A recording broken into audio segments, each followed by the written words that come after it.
All right, I think I'll let that sit long enough. Let me know in the chat if you guys can hear me.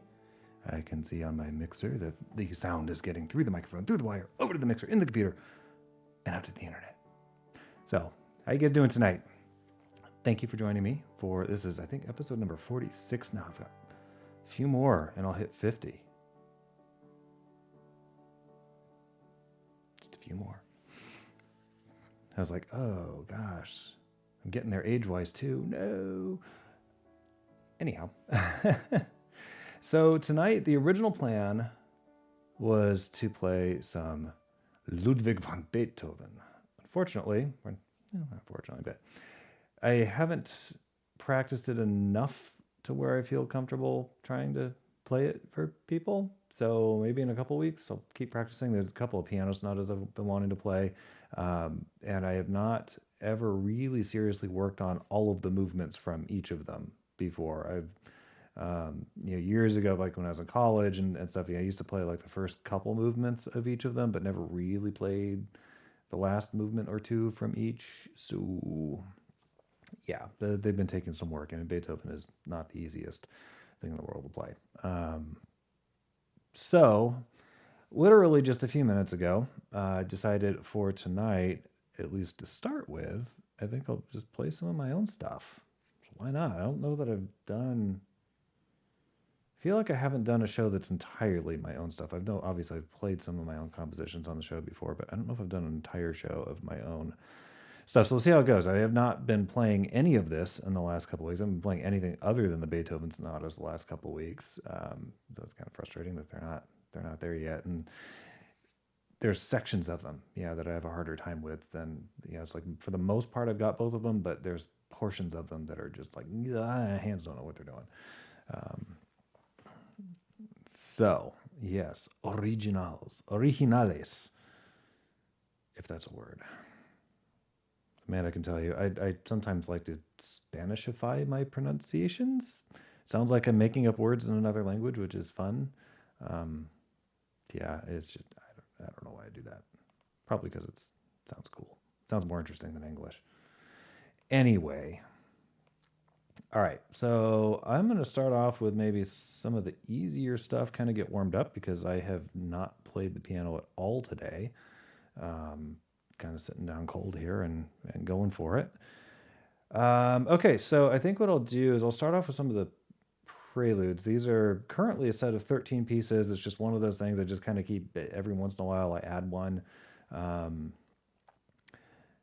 The original intent with these, as I've probably said before, was to write some short, simple pieces that Amanda's students could maybe learn. And these are like, 5, 6, 7-year-olds, 8-year-olds, maybe 10-year-olds, somewhere in there. And yeah, she looked at what I was coming up with and like, no, they're not going to be able to handle these. So after about the 6th or 7th one, I think after number 6, or even number 5, I just kind of gave up on trying to make them simpler. So I'll play through some of these and we'll see how I do. They don't, for the most part, they don't really have titles. And these were written, golly, this first one's from about a little over 10 years ago. I wrote it September 2012. And I don't know why I made it full screen, because I haven't switched all the camera stuff around yet.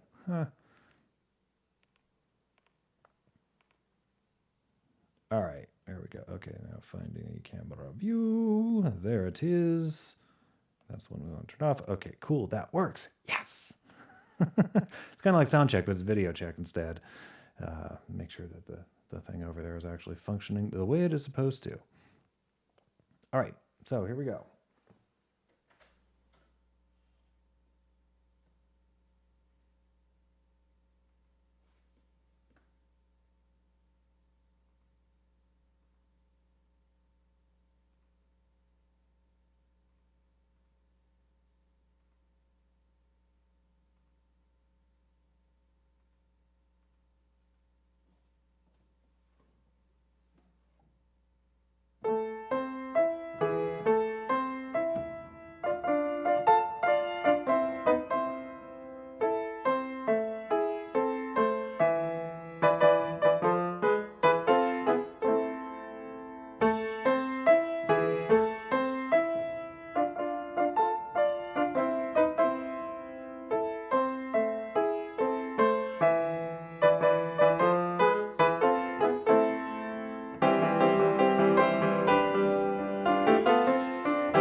That was kind of a fun little piece to start off. That was just Prelude number 1, A minor. No title to it. But yeah, the intent with that, the original intent with that was practicing parallel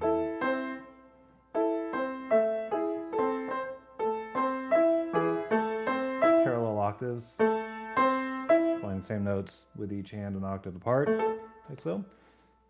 And then some syncopation, too, in the middle that...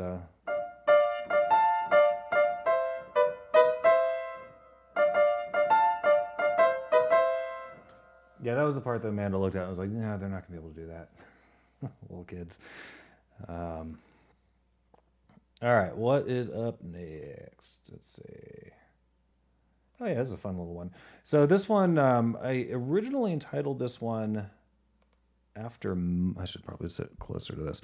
I originally titled this one after Mozart. Ooh, Hungarian dance. Yeah, a little bit. A little bit.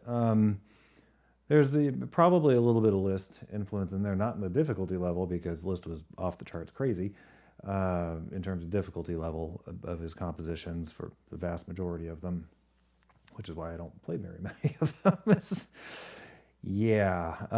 Incidentally, probably everybody watching this knows at least one Liszt Hungarian Rhapsody. I actually forgot how it opens, but no, it's very declamatory. Good heavens, this is embarrassing. Let's see here. Let's go to Liszt. Where are you? I know exactly where I've got the file saved, and it is... Oh, yeah, there we go.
Anyway, you get the idea. So it's probably the most famous Hungarian Rhapsody he wrote. They're all, nearly all, really cool pieces. There's a few that are kind of odd.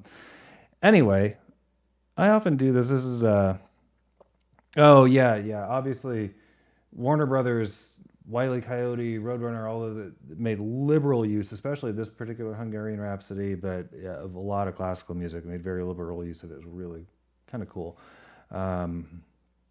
And there's a great dueling piano scene in Who Framed Roger Rabbit between Daffy Duck and Roger Rabbit. They're playing the second half of this piece, the very famous Friska section. The same, y'all know this one.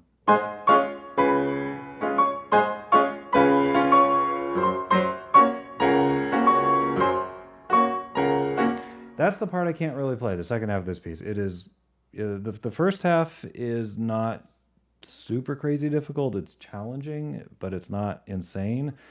The second half is really tough. So yeah, maybe someday. You know, I've certainly played through the whole thing. I've attempted most of these pieces. They're just really, really difficult. Anyway, Nicole's internet froze. Quick, let's all freeze along with her.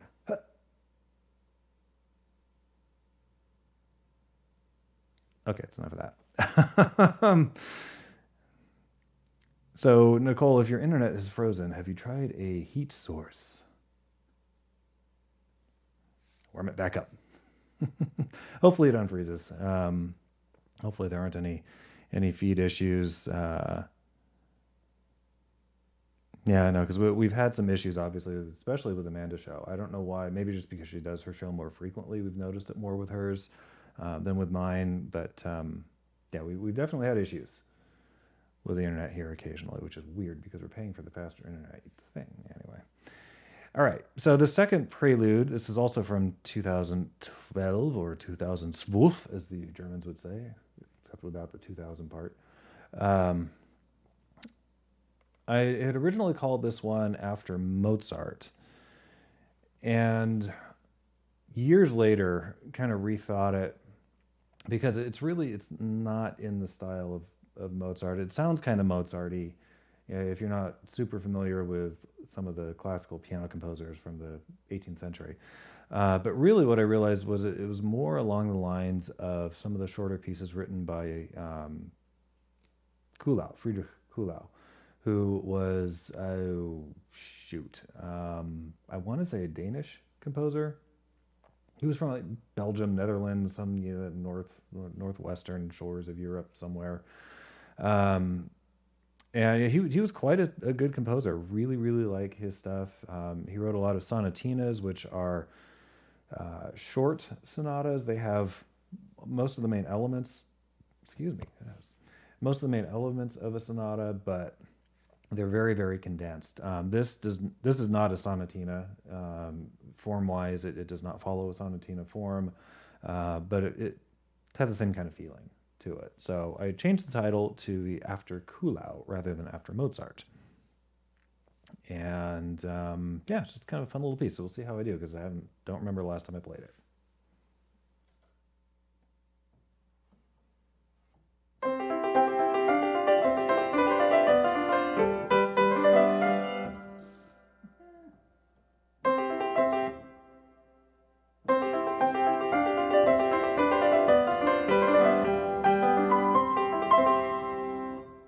Nope.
Yeah, I need like a practice run through usually to make sure my fingers remember where they're going. That was amazing, actually, that my file browser window didn't pop back up. I've noticed in Windows 11, I don't know why it does this. It drives me nuts when I'm on this computer. If I leave, I don't know if you guys can really see what's going on the screen. Yeah, you can see a little bit. If I leave this file browser window just up on the screen and then I like bring Acrobat or something in front of it, sometimes totally randomly, sometimes it's within a few seconds, sometimes it's like 5 or 10 minutes later, if I'm playing a longer piece, it'll it'll bring the file browser window back to the front. It'll just like completely cover whatever I've got on the screen out of nowhere. Don't know why it does that. It drives me crazy. Feel very fortunate that it didn't do it that time. All right. And with that in mind, I will if I minimize it, it doesn't do it. It's only if I leave it up and in the background, it'll do that. All right, so this next one is called Prayer, and this is the only one out of the set that I revised fairly extensively, actually, a number of years after I wrote it. So I think the original one, let's see, when was it? Oops, of course I minimized the window. Yeah, the original one was from September of 2012. The revised version was almost 4 years later. It was in 2016. And it's one of those things that unless I played the two back to back and really kind of went over in detail what I did, you'd probably never really notice. But the main thing that I did was, like, the first page is still basically the same as the original version of it. But what I intended to do on page 2, so you have this opening theme, playing it faster just to get through it. And then there's kind of a variation of it.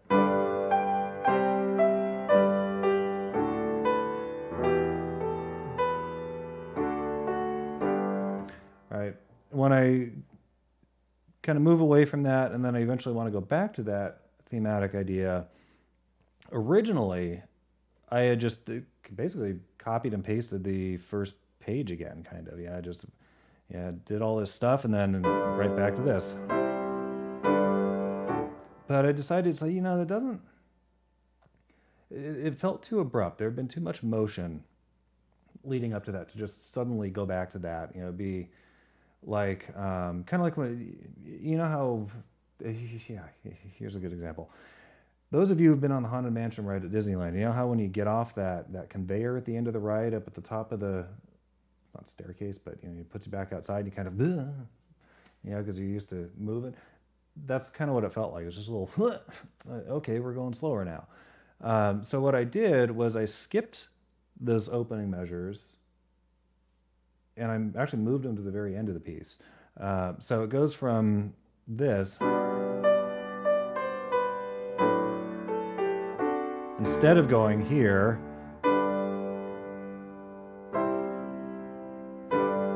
it goes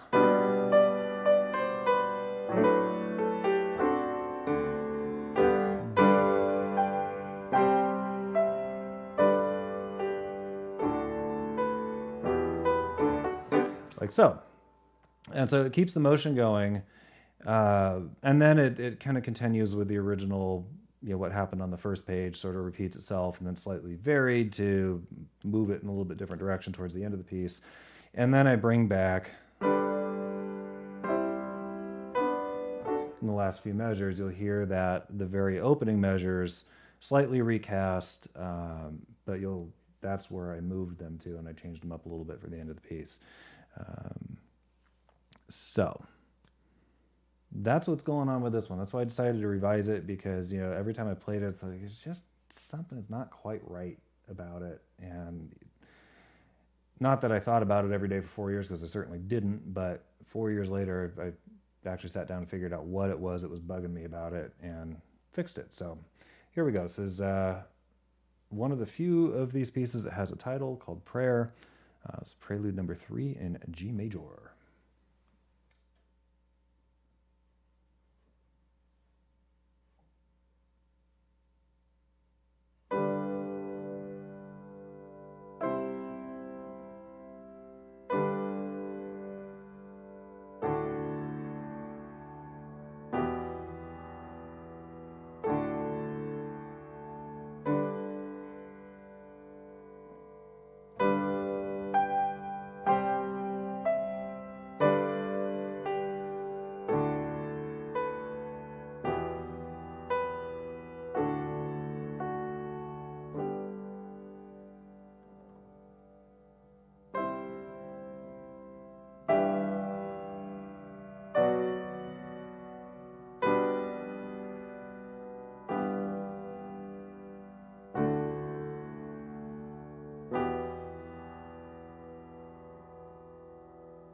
Yeah, I do love that one.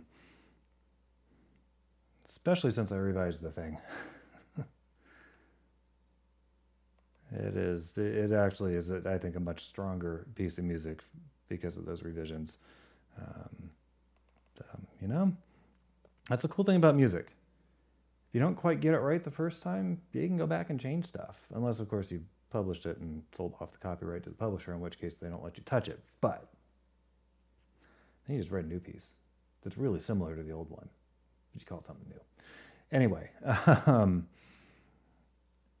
all right. So this next one this is another one that actually, how many of these do have titles? Sitting here saying, oh, none of these have titles, and actually, yeah, several of them do.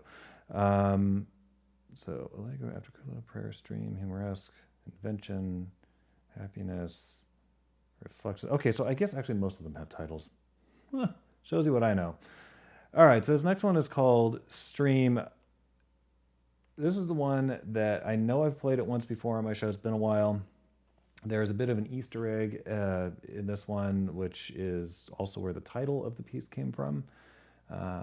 So put in the chat when I get to it if you recognize what the Easter egg is. And if, well, regardless of whatever goes in the chat, I will clue you in at the end. Some of you, I'm sure, already know or remember from the last time I played this. So this one, I had kind of intentionally set out to write something that is somewhat ambiguous as to what key it's in. It's in C major, kind of for sure, but it's a C9, or is it C9? It's a C7. And you have a D minor chord sitting up here on top initially. And I intended it and did carry that ambiguity, I think, through most of the piece, where it's almost in two different keys at the same time through most of it, but it's not quite. I just wanted to see, what I could do with that and still make something that sounded pretty. That was the other key component of this, because I have heard stuff that is in two different keys. Darye Millot, French composer, 20th century French composer, Amanda used to sing some of his songs back when she was in college, and he would write stuff in two different keys, and I didn't like it very much. So this is my attempt at doing something similar, but making it nice to listen to instead of intellectually stimulating to listen to. I mean, I hope it's intellectually stimulating. I'll shut up now and just play it.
All right, guys.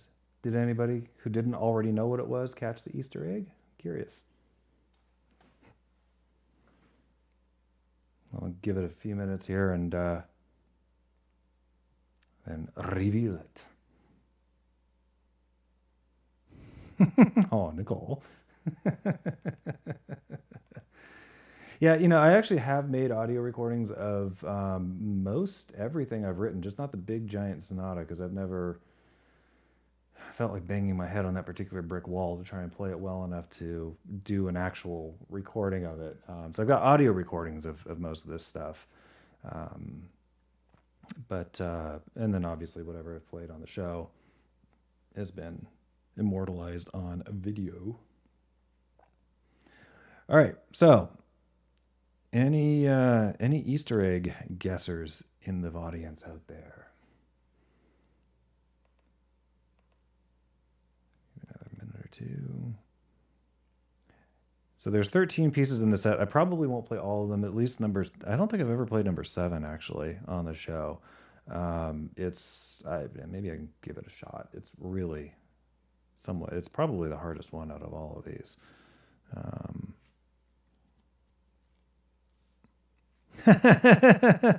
Yeah, see, the problem, Nick, with doing at least audio only recordings is that you really do need to play stuff perfectly, or you need to have the editing skills to make a perfect recording out of, say, 4 or 5 takes, 10 takes, whatever it takes.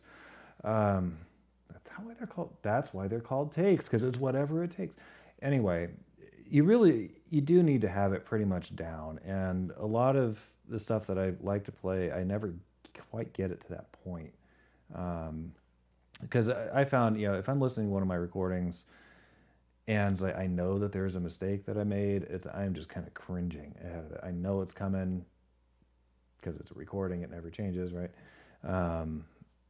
So yeah, that's why I haven't recorded the sonata, because it's a 45-minute long piece of music and it's a difficult piece to play. And thought about maybe hiring somebody, like a professional pianist, to make a recording of it. That might be cool. Probably play it a lot better than I do. Anywho, okay. All right. Well, I don't see any guesses. I know my mom knows what the Easter egg in that piece was. So at the end here, where'd it go? There it is.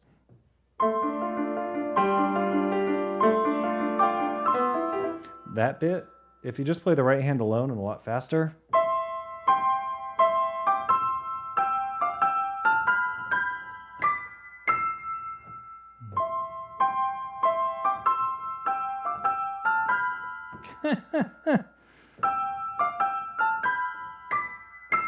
There we go.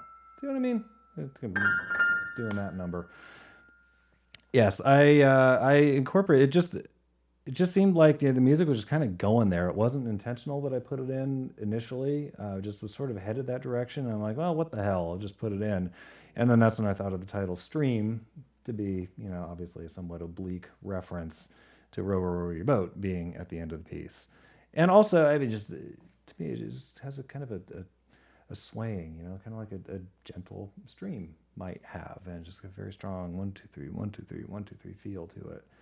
It doesn't feel like a waltz or a berserker or anything else that's in 3/4 time. It just has this sort of gentle sway I really like. So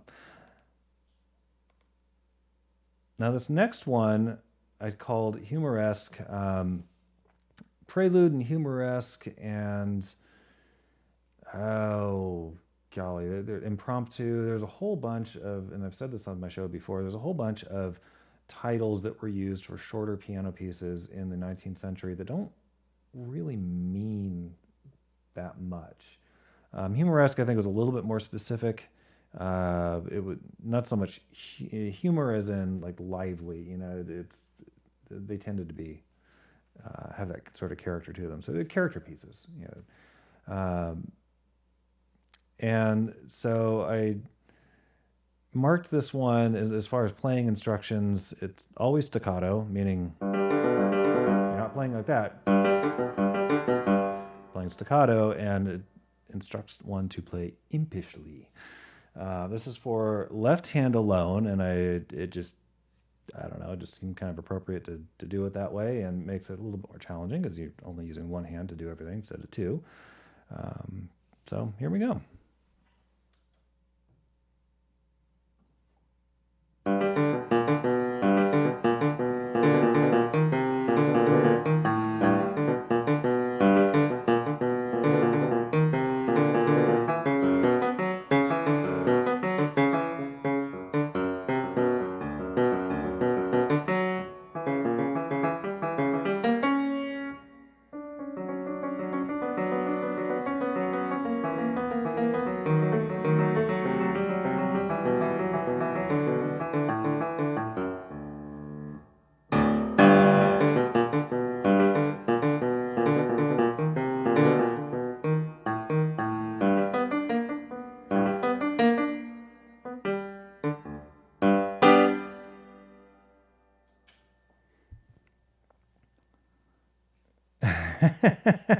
Nick's got a hunter-sized portion of glass in his whiskey at the moment.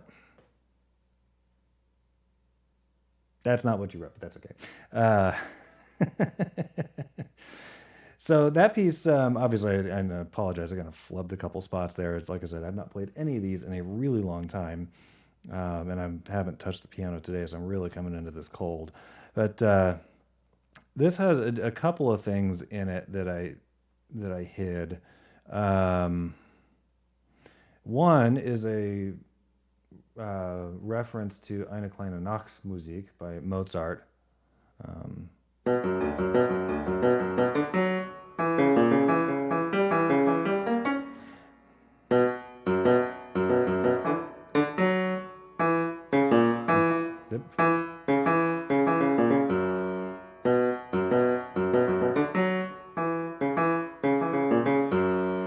Obviously, that's a minor. It should be, of course, major.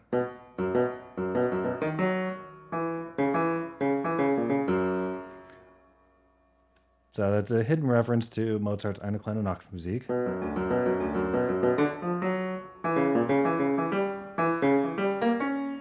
And then the immediate section immediately following that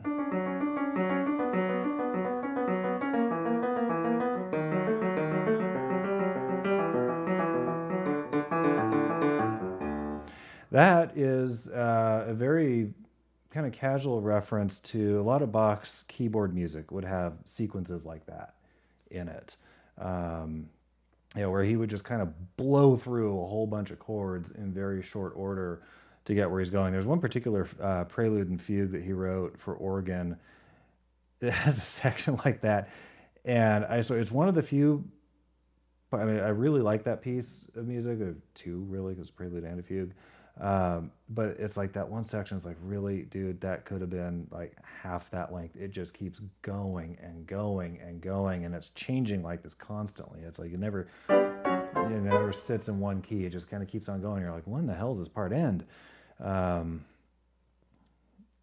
So anyhow, that was a reference to both the Mozart and then right after that to Bach in that piece. A little hard to pick up on unless you know they're there, which is why I'm pointing them out. All right, speaking of the great Johann Sebastian, the next one, we'll see how I do, because again, haven't played this in a super long time. I decided to try my hand at a two-part invention. So Bach made very liberal use in most of his music of a concept called counterpoint. And essentially what that is rather than later composers like Chopin or Mozart, where you might have the pretty clearly the melody line, pretty clearly not the melody line. Excuse me, good heavens.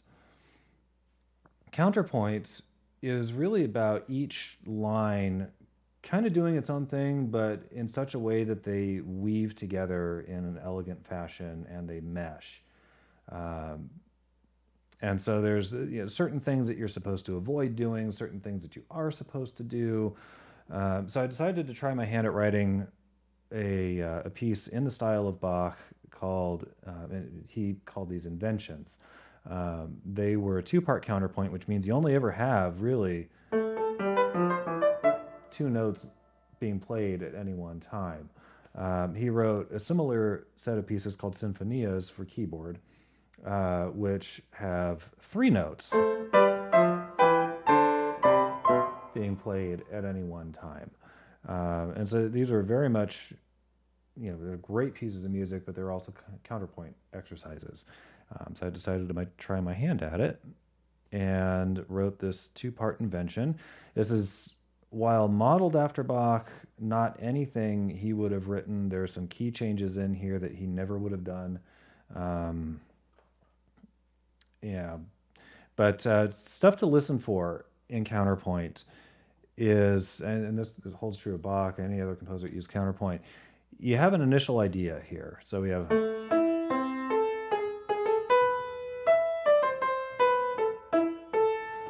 Okay, that's the initial idea. So as you listen to this, listen to for how it comes back in different guises.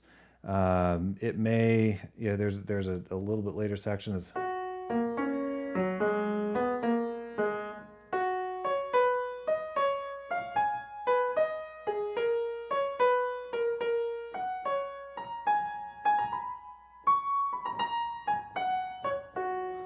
like that. And so changing up the time signature, changing the key, changing some of the motion with it. And then a little bit later, it comes back inverted. So where the original thematic idea where the notes went up, the inversion goes down.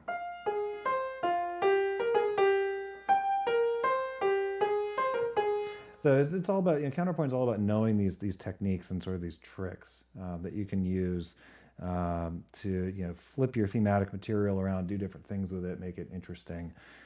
So I endeavored to do that with this. We'll see how I play it. Hopefully I play it somewhat decently because I think it's kind of a cool piece. So here we go. Two-part invention, Prelude number 6. And I wrote this back in 2015.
All right, so that was my attempt to be like Bach. Suppose it's not too bad. Number 7. I haven't ever tried this one before on the show. I haven't played it in forever. It might be a train wreck, but I'm sure you guys probably do want to hear it, get a sense of it. This is the one. This is number 7. I mean, really, the previous one too. There's no way a little kid could have played that. Not unless they were on their way to becoming one of the greats. But you never know. But so this next one, this is the one where I kind of officially gave up on making these for kids. I was like, you know what? I got this idea. I think it's cool. I'm just going to go with it. So this one is all about 3 against 2, except the way I did it is really difficult. I kind of look back at it and was like, did I really need to make it that hard? It's just kind of awkward to play. Yeah, so you have this going in the right hand, and then the left hand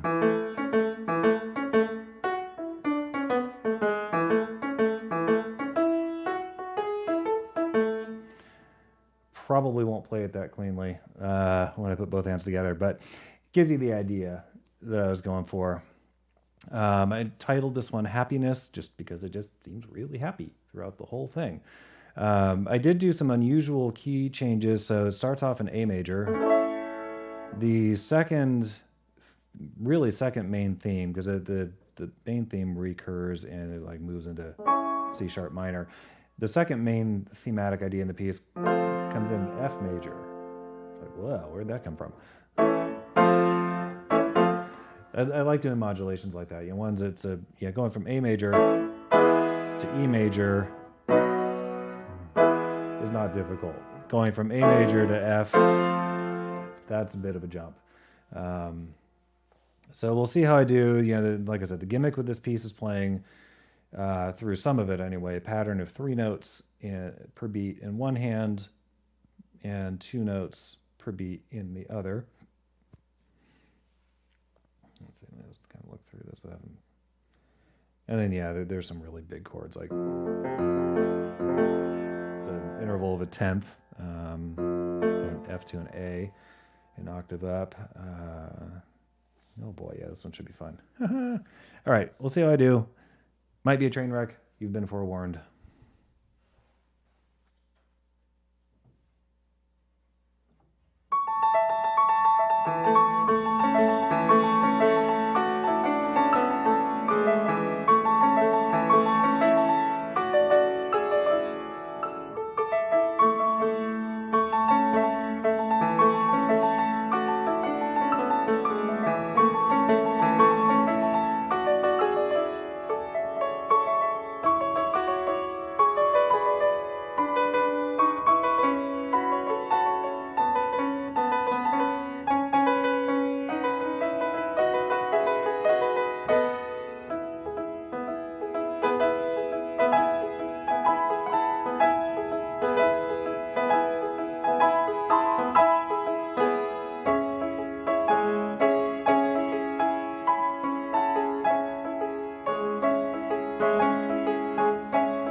not too bad for not having played it. And I don't know, 6 months, a year. I honestly have no idea when the last time I played that was.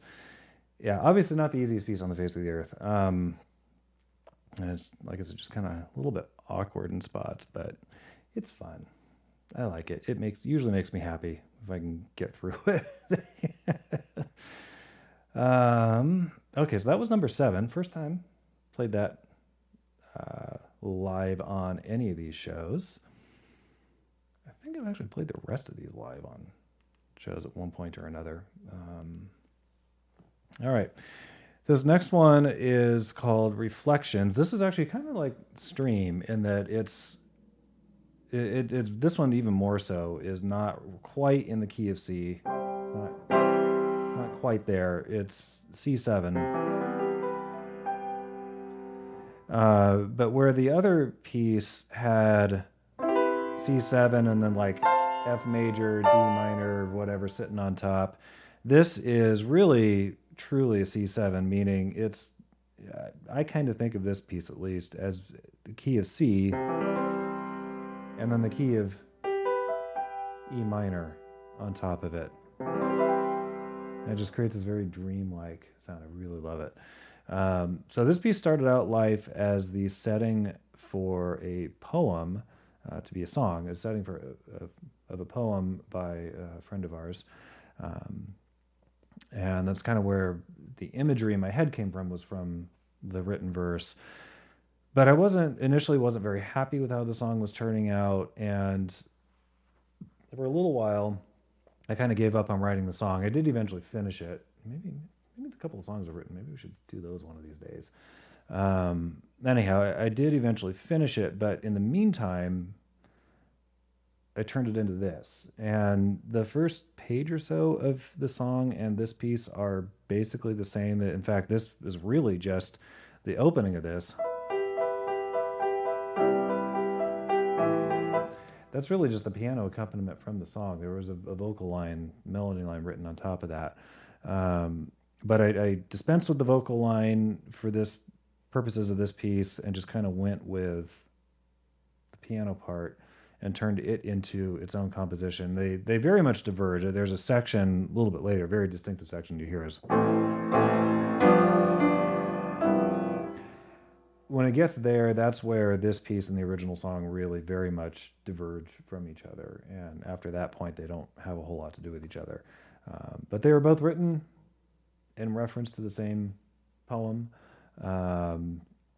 It's been long enough since I last looked at it. I don't remember the specifics of it, but it's just kind of warm, hazy summer afternoon by the river, and you're sitting semi-dozing, watching bugs, but they almost look fairy-like, bugs sort of flitting around over the water. It's just one of those warm, almost oppressively warm summer afternoons. It's kind of the feeling I was going for here. So this is Reflections by a river, of course. Reflections, prelude number 8.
crowd goes wild.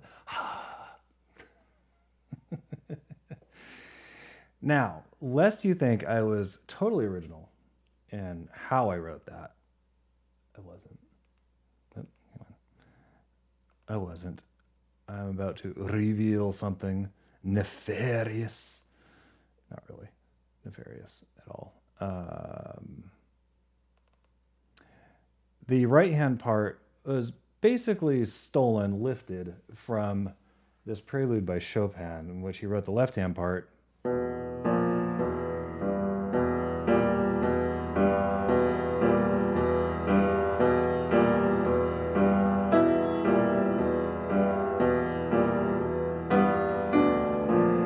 You get the idea. So that's where that came from. From Chopin. I mean, really, honestly, you can't go wrong imitating the great masters of the past. Makes it sound like he's a Time Lord or something. Great masters from the past. There we go. All right. Let's see, how are we doing on time? Ooh, been playing for about an hour. Okay, cool.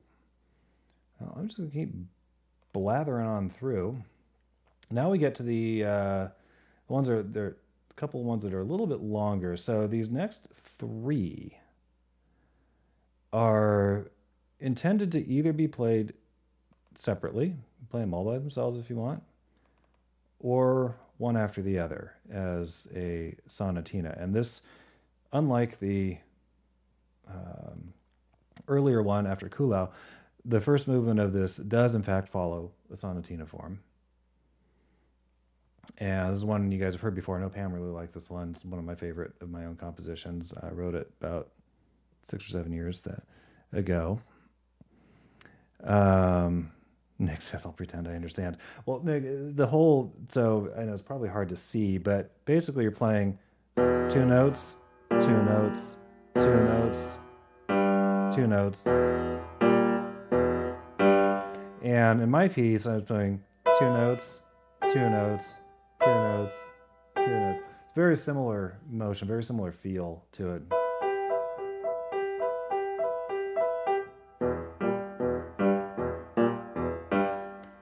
Obviously sounds very different because they're in different octaves, different places on the keyboard, but yeah. It does, right? Expect Bowser to jump out of nowhere and scare the overalls off of you. All right, so this next piece is, I was going to say shell, and then I was like, no, Mario doesn't wear a shell. Anyway, this next three are sonatina collectively. First movement, prelude number 9, first out of the set, is a sonatina form, sonata form, in which you have an opening theme,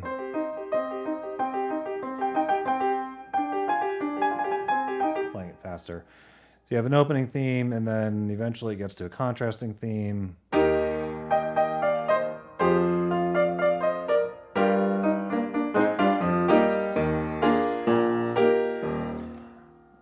Contrasting theme, and then there is a third theme that comes in.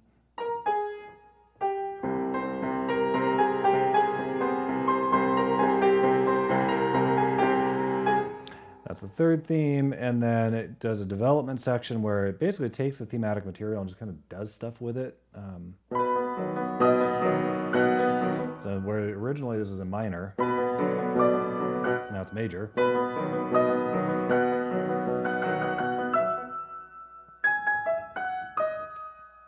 So forth. So it kind of changes things up, takes bits and pieces of the thematic material and mushes it together in different ways. And then it has a recapitulation section at the end where you basically get the opening section again, but instead of changing from, like in this case, C major to there, it kind of just goes C minor to C major, and basically all stays in the same key to the end. The second piece out of the set is kind of March, and I wrote it after kind of in the style of Schubert and Schumann. They were kind of sprightly, lively little marches, short little piano pieces.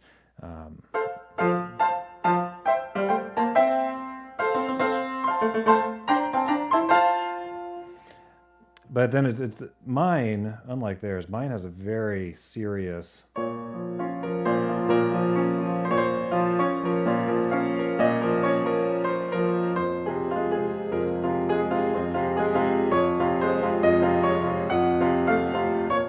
Very serious section in the middle of it, and then it goes back to the lively bit. The last piece out of the set, I just saw something pop up. Oh, Amanda's sending me stuff. All right, I'll have to look at that later.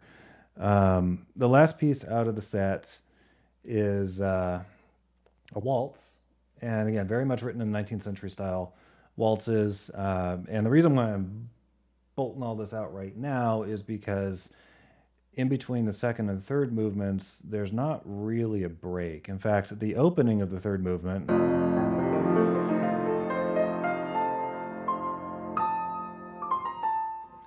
is a direct continuation of where the second movement ends. The second movement ends on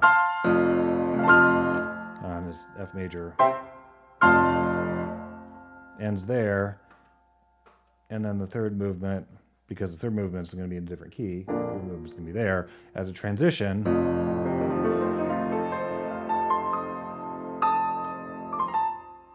That's it there. So anyhow, so there's not really any break between the second and third movements of this, but I'll wave or something so you guys know when I'm switching from one to the other. So this is my sonatina, consisting of 3 could be independent preludes, or they can be played one right after the other. Here we go.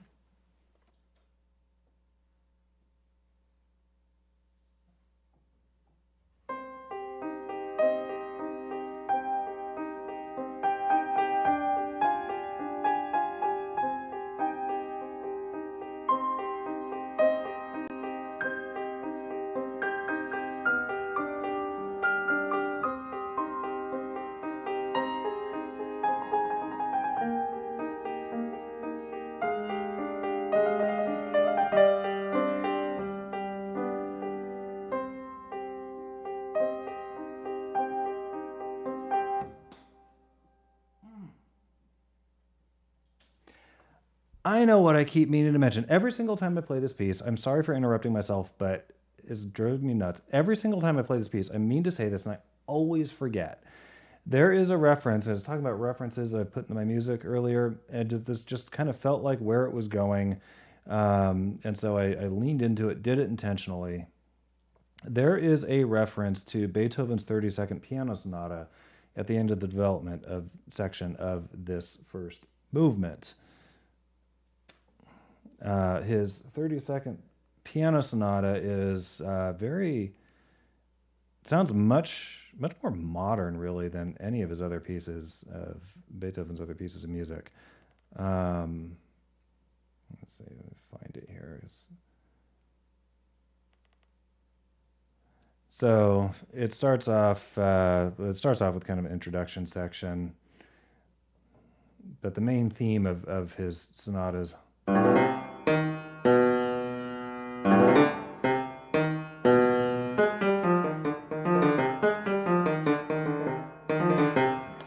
but it's that real distinctive.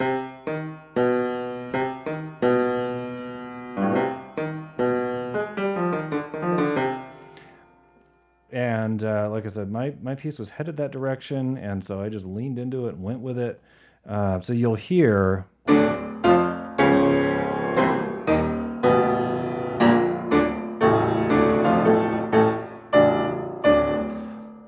that's why that's in there. It sounds pretty different from the rest of this whole piece, but that's why it's in there. It was an intentional reference to Beethoven's 32nd Piano Sonata.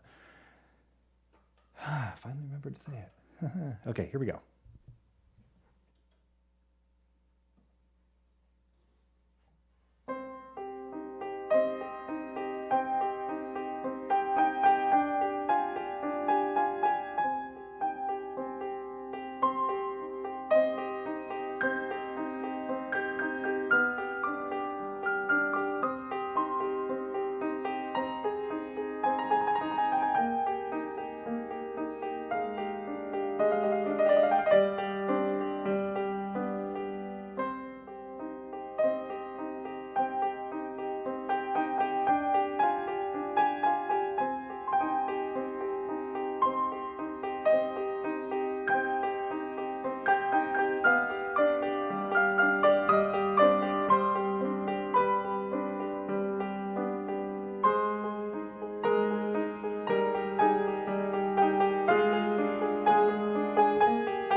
Oh, that last one's got an ending.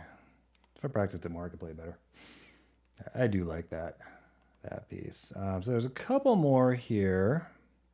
Oh, and I think Amanda texted me something earlier. Let's see what that was about. Oh, a super chat from Emily. Thank you, Emily. Great show tonight. Thank you for the wonderful piano music. Love your originals. Oh, thank you so much, Emily. Appreciate that. Yeah, I thought it might be fun in absence of a better plan to play some of this stuff. All right, got two more of these preludes and then a little surprise for everybody after that. Oops. There we go. So this next one is written in the style of an etude, etude being a French word for study. And in the time of really Mozart and Beethoven, etudes were nothing special. They were literally finger exercises. You know, and so forth. Nothing interesting, nothing you would ever even think of performing until there's a late 18th, early 19th century composer by the name of Carl Czerny, who was one of the first to start kind of turning etudes into actual pieces of music. Etudes specifically study a particular aspect of playing piano, a particular technique of playing piano. So Czerny was one of the first to kind of start turning them into actual pieces of music, and that was really exemplified by Chopin's etudes. Chopin's etudes are concert pieces.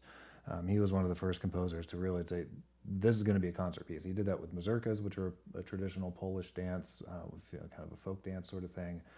He turned those into concert pieces. He turned the waltz into a concert piece. Kind of a show-off, really. So this next piece is Un Petit Étude by me. And the specific technique that it explores, because I can't think of any real composer that has done this, is playing 5 against 3. So 5 notes. It's hard to do.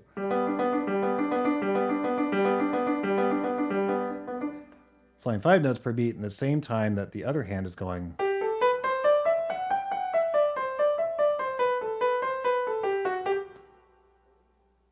see what it sounds like. Hopefully it won't be a train wreck. No, not fingers crossed. It's bad for piano.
Not bad, if I do say so myself.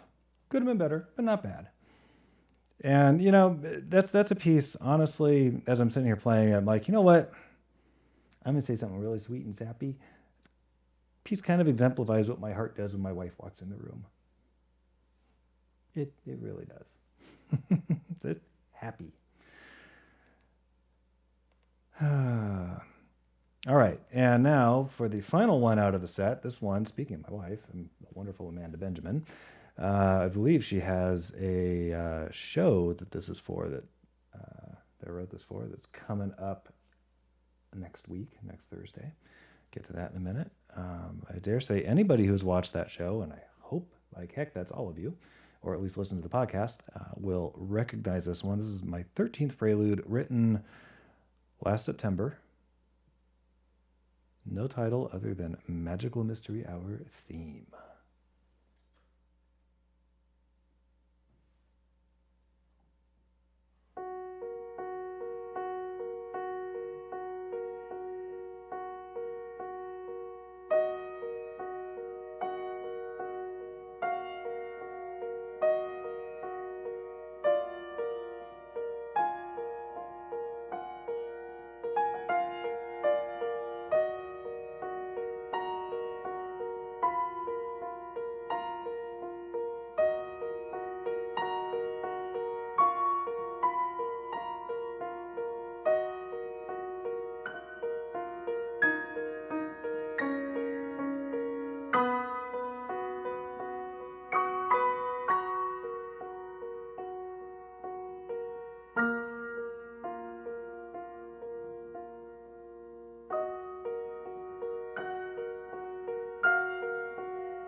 right. That is the entire piece. Usually what you hear on the show is a snippet, I think, of the first like page-ish of that piece. That is the whole thing. All right, and then see now as far as shows coming up, I know we have Amanda on Demanda Mañana Noche at 8 p.m. She can put the chat what the theme is because if she told me, I forgot. But definitely visit Amanda on Demanda. Oh shoot! See, that's the problem. I don't have any graphics. Amanda, what's your website? Put it in the chat so people can visit it. Obviously, most of them probably already know it, but just to remind folks, they can submit song requests, and you will put them on your wheel and sing them if they come up, which pretty much means you're going to sing them because she usually tries to get everything on the wheel. And let's see. So that's Amanda on Demand tomorrow night, 8 o'clock. And then Thursday night at 8 o'clock, we, I believe, have a love cast with Mr. Hunter Ackerman, in which he performs live acoustic guitar songs and some of his own songs on occasion, which is fantastic. His stuff is really great. In fact, I sent him a Far Side today. It's Mutants on the Bounty, and it's a bunch of weird looking people on a sailing ship. And I said, he wrote a sea shanty about mutiny on the Bounty, and so you should write a sea shanty about this one, Mutants on the Bounty. Anyhow, so that's Thursday, and then next, I don't think there's anything this weekend. Next Tuesday will be Gaming with Ari again at, why am I blanking? 8 p.m., right? I think it's 8 p.m. Somebody put in the chat, because show brain. And then I'll be back in a couple of weeks with, I sure hope, a couple of Beethoven sonatas that I really, really like. I've played portions of them, probably half to two-thirds of them for a lot of years, and trying to get the rest of them under my belt. All right, so I have not improvised anything yet tonight, and I thought I did a little bit when my parents were visiting, not this immediate past weekend, but the weekend before. So my mom was cleaning out drawers in the house and found this composition that is called, where'd it go? Myth in E minor, written in 1992. No, wait. Yeah, I guess that's right. 1992. And dedicated to a wonderful piano teacher who taught me what music meant. This is a treasure hunt legend from Secret of Shadow Ranch by Carolyn Keene. Myth in E minor. This is by my sister, Elizabeth Benjamin. And my mom found this piece and wanted me to play it on the show. And I did a little bit when they were here visiting, and I will do so again tonight, and just kind of played it straight and then improvised on it. So we'll see where it goes.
I think I took that myth and made it legendary.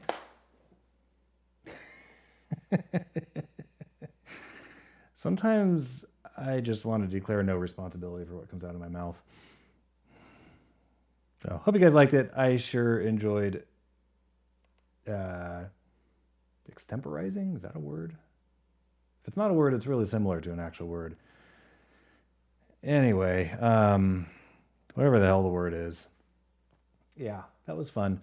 And see, what makes it relatively easy to improvise on it is it's really just a bunch of chords that she wrote.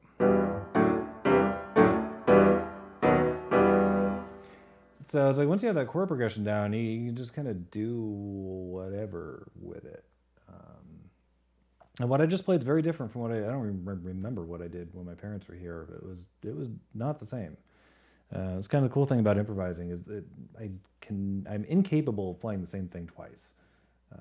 It just, even if I literally just played it, it just out of my head. Which is why writing stuff down is such a difficult task, because I can only figure out small snippets and I have to jot it down before I forget it. It's probably why I don't write more stuff down. I really should. So, and look at that. Boom, 2-hour mark. Perfect. So thank you guys again for joining me tonight. Oh, here we go. Up close and personal. I'm glad you loved it, Steve. Yeah, it was, so hopefully, I'll have to send my sister a link to the show so she can see what I did with her thing. I wish I had thought to record it when my parents were here, and I hadn't really intended to sit down and improvise. I just played it, and my parents were like, "Hey, why don't you improvise on that?" I was like, "No, okay." It didn't occur to me to record it, but oh well, what are you gonna do? All right, so we'll see you again tomorrow night for Amanda on Amanda, and then on Thursday for a Lovecast with Hunter Ackerman. And let's check my messages. I don't think there was anything else from Amanda. No, there was not. I can usually, kind of see out of the corner of my eye if I remember to put the iPad up here, I can see, stuff pops up. Good. I'm glad you guys liked the show tonight. It was fun. Fun playing my own stuff for once. And those were, honestly, I really only just played the preludes, the short stuff. I've got a number of other pieces that are substantially longer than those. It'd probably take another couple of shows to play through all of those. Including the first piece I ever wrote, which is kind of cool. I've never been brave enough to play it on the show, but it's